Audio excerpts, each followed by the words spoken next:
They tore the clothes off her, and she was naked. He called the dogs off and said, "You will be found by the passing public. They will be dropping along about 3 hours from now, and will spread the news, do you hear? Goodbye. You've seen the last of me." He went away then. She moaned to herself, "I shall bear a child to him. God grant it be a boy."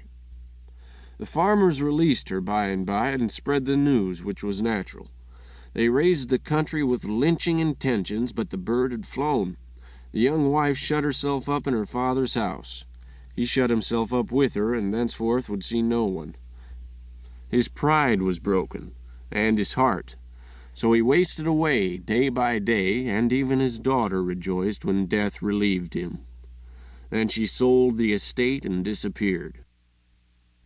In 1886, a young woman was living in a modest house near a secluded New England village, with no company but a little boy about 5 years old. She did her own work. She discouraged acquaintanceships and had none. The butcher, the baker, and the others that served her tell the villagers nothing about her further than that her name was Stillman, and that she called the child Archy. Whence she came they had not been able to find out, but they said she talked like a Southerner. The child had no playmates and no comrade, and no teacher but the mother. She taught him diligently and intelligently, and was satisfied with the results, even a little proud of them. One day Archy said, "Mamma, am I different from the other children?" "Well, I suppose not. Why?" "There was a child going along out there and asked me if the postman had been by, and I said yes, and she said how long since I saw him, and I said I hadn't seen him at all, and she said how did I know he'd been by. Then I said because I smelt his track on the sidewalk, and she said I was a dumb fool and made a mouth at me. What did she do that for?" The young woman turned white and said to herself, "It's a birthmark. The gift of the bloodhound is in him." She snatched the boy to her breast and hugged him passionately, saying, "God has appointed the way." Her eyes were burning with a fierce light, and her breath came short and quick with excitement. She said to herself, "The puzzle is solved now. Many a time it has been a mystery to me, the impossible things a child has done in the dark, but it is all clear to me now." She set him in his small chair and said, "Wait a little till I come, dear. Then we will talk about the matter." She went up to her room and took from her dressing-table several small articles and put them out of sight. A nail file on the floor under the bed, a pair of nail scissors under the bureau, a small ivory papered knife under the wardrobe. Then she returned and said, "There, I have left some things which I ought to have brought down."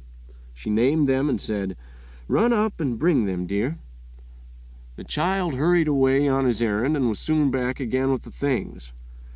"Did you have any difficulty, dear?" "No, Mamma. I only went where you went." During his absence she had stepped to the bookcase, taken several books from the bottom shelf, opened each, passed her hand over a page, noting its number in her memory, then restored them to their places. Now she said, "I have been doing something while you have been gone, Archy. Do you think you can find out what it was?" The boy went to the bookcase and got out the books that had been touched and opened them at the pages which had been stroked. The mother took him in her lap and said, "I will answer your questions now, dear. I have found out that in one way you are quite different from other people. You can see in the dark, you can smell what other people cannot, you have the talents of a bloodhound. They are good and valuable things to have, but you must keep the matter a secret. If people found it out, they would speak of you as an odd child, a strange child, and children would be disagreeable to you and give you nicknames. In this world one must be like everybody else if he doesn't want to provoke scorn or envy or jealousy. It is a great and fine distinction which has been born to you, and I am glad. But you will keep it a secret for Mamma's sake, won't you?" The child promised, without understanding. All the rest of the day the mother's brain was busy with excited thinkings, with plans, projects, schemes, each and all of them uncanny, grim, and dark. Yet they lit up her face.